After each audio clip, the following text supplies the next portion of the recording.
આપણી પાઉંભાજી જે first time ખાતા હોય ને એને તો કાઢી દે ચોટે ભાજી. શું વાત છે? હા, મારે અહીંયા 32 વર્ષ થઈ ગયા. પાઉંભાજી ખાવાનો શોખ એટલો તે મને પાઉંભાજી બનાવતા આવડતી જ નહીં, પણ અમે ઘરનું બધા મેમ્બરો અઠવાડિયું 10 દિવસ સુધી બનાવીને ખાવાની. જો રીંગણ નાખ્યા, ફ્લાવર નાખ્યા, બરોબર કોબીજ નાખી, બરોબર. ને હવે આ ઢકાઈ જાય ને પછી એમાં ટમાટર આવશે, ઓકે. ને ટમાટર ને બધું પેલું થઈ જાય ને ટાકા આવશે ને વટાણા આવે. બરોબર.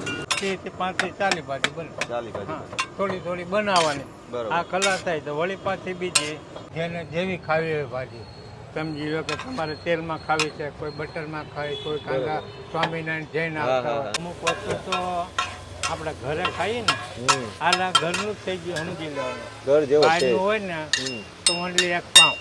મારી અમુક વસ્તુ જેવી છે ને એ આપણી ખાસ વાત છે. એમાં જે મરી મસાલા એ ખાસ ભાજી આપણી રેડી થઈ ગઈ. આ પ્લેટ ભરાઈ ગઈ. ને આપણા એક વખત પાઉં બટરના ખાઈ જાય ને એટલે એને કોઈના ગમે ને આવવું જ પડે ભાવશે બીજી જ ને. હા, પાઉં માટે આવવું પડે ને. એકવાર તમારે ટેસ્ટ કરવા માટે આવવું પડે અહીંયાનો જે ટેસ્ટ છે ને એ તમને સુરતમાં બીજે ક્યાંય નહીં મળે. તો ફાઇનલી કાકાએ છે ને આપને મસ્ત મજાની ભાજી બનાવીને આપી દીધી છે અને સાથે 3 પાઉં છે અને એમની ભાજી છે.